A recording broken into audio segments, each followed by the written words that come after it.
Hello student, welcome back to the session of this probability PYQ discussion। हमने काफी chapter discuss कर रहे हैं PYQs के एनडीए के स्पेसिफिकली।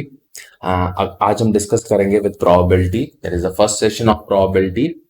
वही obviously we will start with this 21 April 2024 paper, जो कि एनडीए का पेपर वन था। मतलब पेपर वन का मतलब एनडीए सिंस साल में 2 बार होता है, तो हम एनडीए वन एनडीए टू नाम से बुलाते हैं। 124 में 2 बार एनडीए हुआ है, और मतलब हर साल ही होता है अपार्ट फ्रॉम 2020, जैसा कोविड ईयर जब एक ही बार हुआ था, जिसको हम एनडीए वन टू एक ही नाम से बुला लेते हैं। ठीक है, now I try to explain you कि यहाँ पर 11 क्वेश्चन आए थे आपके इन दिस पर्टिकुलर, जो कि काफी बड़ा नंबर है। अगर आप चेक करो तो 27.5 नंबर का पेपर मतलब इस चैप्टर से पोर्शन बना है, which is a very very huge. चलो विदाउट वेस्टिंग अदर टाइम अब हम यहाँ पर स्टार्ट करते हैं। The first question to start with today, let's see. Black secret. चलो, pack contain 5 black and 4 white balls. ठीक है, a man select 2 balls at random. अब random निकालने का मतलब है कि उसने जैसे बैग में से 2 बॉल निकाल, देखो 2 तरीके होते हैं। एक तो होता है बॉल जहां 1 बाय 1 निकाल रहे, आपने बॉल निकाली। अब यहाँ वैसे एट रैंडम लिख के बहुत कुछ स्पेसिफाई नहीं किया है, but we will go with the first case जहां बॉल उठाई 2 और निकाली बस। ठीक है, 1 बाय 1 का केस अलग होता है कि बॉल निकाली, उसकी वजह से इम्पैक्ट पड़ता है कि नंबर ऑफ बॉल कम होगी, तो सेकंड चांस में ड्रॉइंग ऑफ पर्टिकुलर थिंग की प्रोबेबिलिटी कम होती है, जो भी है। ठीक है, तो अब मैं बड़ा सिंपल से लेके चलूंगा, और इन्होंने बोला है probability that both of this colour are same, यानी कि ये बोल रहा है जब 2 बॉल निकाले या तो दोनों ब्लैक ही आ जाए, या तो दोनों ये हमारी व्हाइट आ जाए। तो दोनों ब्लैक आने का केस क्या रहेगा कि मैं 5 में से 2, मतलब यही नंबर ऑफ पॉसिबल आउटकम्स मतलब केसेस होंगे मेरे, और मैं 9 में से 2 टोटल होगा, मतलब कोई भी रैंक मतलब बॉल कोई भी आ जाए, मुझे परवाह नहीं है। तो प्रोबेबिलिटी ऐसे ही निकलेगी, फेवरेबल बाय टोटल। और व्हाइट के केस में सिंस 4 ही व्हाइट है, तो 4C2 अपॉन 9C2। ठीक है, 5C2 आपको पता है 10 है, 9C2 आपका 9 7 हो जाएगा, 8 इंटू 9 4 आ जाएगा आपका, प्लस 4C2 आपका 6 होता है। कुछ कुछ चीज आपको दिमाग में वैसे फिक्स याद भी हो जाएंगे, अदरवाइज आप कैलकुलेट कर सकते हो सेपरेटली। 9C2 वही 36 आ गया आपका, 16/36 यानी कि ऑब्वियसली 4/9। ठीक है, 4/9 आपका आंसर आ जाएगा। इजी क्वेश्चन, 1 बाय 1 के हिसाब से भी इस केस में आंसर वो आता है, but usually we go with this particular thing when we see this type of random call. चलो, let's come to the question number 2। Question number 2 what it says to you, if a random variable x follows binomial distribution with mean equal to 5 and variance 4, and this statement given, find what is the value of lambda। देख, बड़ा easy question है। Mean का मतलब अगर आपको ध्यान हो, mean आता है हमारा n इंटू पी, that is equal to 5, that is equal to 5 given to you.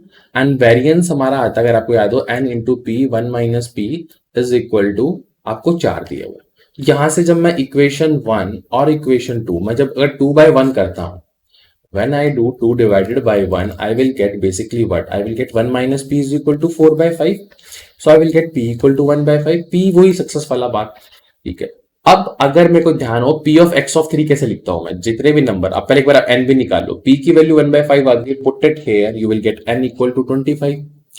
अब देखो 25 में से मैं 3 को सेलेक्ट कर रहा हूं, p की वैल्यू 1/5 इसकी पावर 3 लूंगा, क्योंकि यही सक्सेस के हिसाब से मेरा है, और ऑब्वियसली q यानी कि 4/5 की वैल्यू मैं 22 ले लूंगा। ये p of x of 3 आएगा, मल्टीप्लाई विद 5 की पावर 23, ये बस इस इक्वेशन में पुट कर रहा हूँ, p of x of 3 and nothing else. इसको मैं लैम्डा 4 की पावर लैम्डा से कर लूंगा। बस सिंपल है, यहां मेरा 25 आ जाएगा नीचे, और ये 25 मतलब 5 की पावर 25 और 5 की पावर 23, तो नीचे 25 बचेगा। तो 5C3 और 25 समझ गए ना आपकी, वहां 5 की पावर 23 था, 5 स्क्वायर, यानी कि 5 स्क्वायर का मतलब आप समझते ही हो, एक सेकंड। हाँ, और क्या बच गया, 4 की पावर 22, 4 की पावर 22। ठीक है, 4 की पावर 22 आपका आ गया है, that is equal to lambda 4 lambda.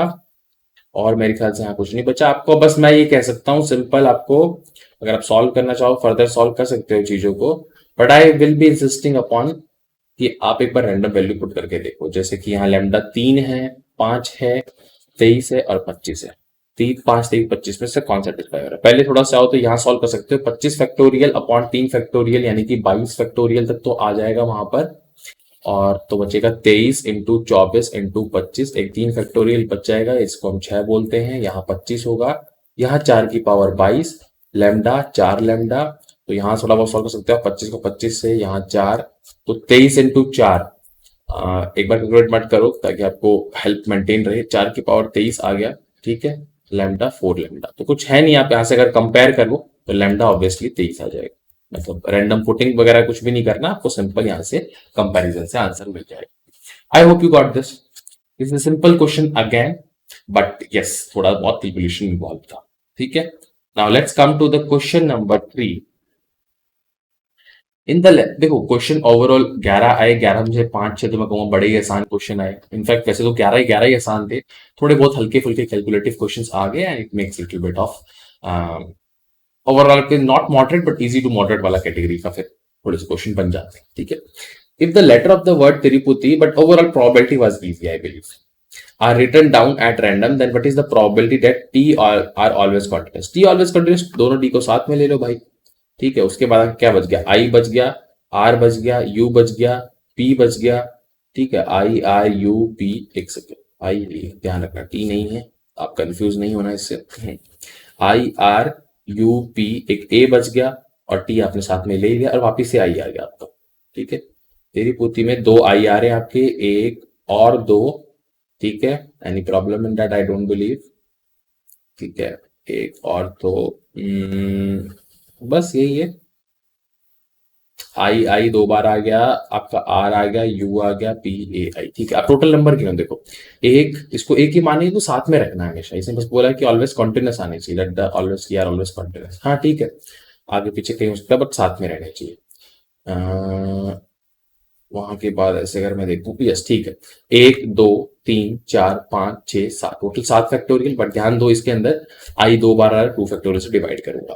अब टी की अरेंजमेंट का कोई सेंस नहीं बनता, क्योंकि अगर अंदर अंदर टी को अरेंज भी करोगे 2 फैक्टोरियल बाई 2 फैक्टोरियल लगा के, यानी कि एक ही केस बनेगा वो, ठीक है। तो यही आंसर हो जाएगा आपका, मतलब आंसर ये होने का मेरा मतलब है कि यही आपके टोटल नंबर ऑफ केसेस हो जाएंगे, बट आपसे प्रोबेबिलिटी पूछी हुई है तो टोटल अरेंजमेंट क्या करोगे आप, टोटल अरेंजमेंट में आप लिखोगे डिवाइड बाय ऑब्वियसली, क्योंकि यहाँ पर ये कितने आगे जाके 1 2 3 4 5 6 और फिर 7 8, और 8 में आपको फिर 2 फैक्टोरियल ओवर 2 फैक्टोरियल करना पड़ेगा, ठीक है। तो एक यहाँ से कट जाएगा, मैं बोलूंगा 7 ओवर 8 फैक्टोरियल में आपका क्या बचेगा, 1/8 बचेगा, और 1/8 बचा और ये ऊपर चल जाएगा 2, तो 1/4 मेरा आंसर आ जाएगा, ठीक है। Let's do a simple calculation, it's a very simple thing I believe, ठीक है। Let's come to the question number 4। Question number 4 is m is equal to 77 power n, no problem, if index n is given a positive integral value at random, ठीक है। कोई भी n को positive integral value दी गई है, यानी कि obviously आप 1 2 3 ले सकते हो, तुमसे ऊपर नेचुरल नंबर्स हैं basically, what is the probability that value of m will have 1 in unit place. बड़ा आसान है, अगर आपको m की वैल्यू मतलब जो भी आएगी उसके यूनिट प्लेस में, फॉर एग्जांपल 1 2 3 4 8 1, बस यहां मेरे को 1 चाहिए, उसके लिए मुझे 77 की पावर n को जज करना पड़ेगा, और उसमें भी स्पेसिफिकली मैं इसे यूनिट प्लेस की पावर से जज कर सकता हूं, मतलब 7 की पावर, अब 7 की पावर पुट करो 1, 7 की पावर 2, 7 की पावर 3, 7 की power 4, in fact I already know how 7 power behaves, but still I will show you. 7 power 7 is 7, 7 square is 49, 7 cube is your 49 to 7 when you do, just let's do along with this, so 63 you will get, and that's how much, it's your 28 and 343, fine, so 343, 7 power 4 basically 49 into 49 you will do, so I will say yani ki 51 minus whole square, so 2500, okay, plus 1 minus 2 into 50 will do 100, so it will be 2401, ठीक है, 2401, again 7 power 7 when I do, I will just say, if you just check, I don't calculate, but 2401 into 7, तो 1 into 7 when you do, you will simply see that यहाँ पर जो भी number आएगा उसमें 1 आएगा, मतलब आफ्टर एवरी 4 यहाँ सॉरी 7 आएगा, 1 into 7 when you do, तो आपको यूनिट प्लेस में 7 मिलेगा, जो भी नंबर होगा यहाँ पर, I am not writing complete, तो अब देखो 7 पहले आया, फिर 9 आया यूनिट प्लेस में, फिर 3 आया, फिर 7 पावर 4 जब हमने किया तो व्हाट वी गॉट 1 आया, 2401 में 1 आया, and then again 7, so after every 4 the things start repeating, तो इसके अंदर साइक्लिसिटी 4 है, आंसर 1/4, वैसे बहुतों को पहले से आती थी 7 साइड से 4 है तो डायरेक्टली बनता है 4 पुट कर सकते हैं, but I show you the way, I show you the way because this are the deep sessions we need to understand the things also. ठीक है, we have done 4 questions now in this session.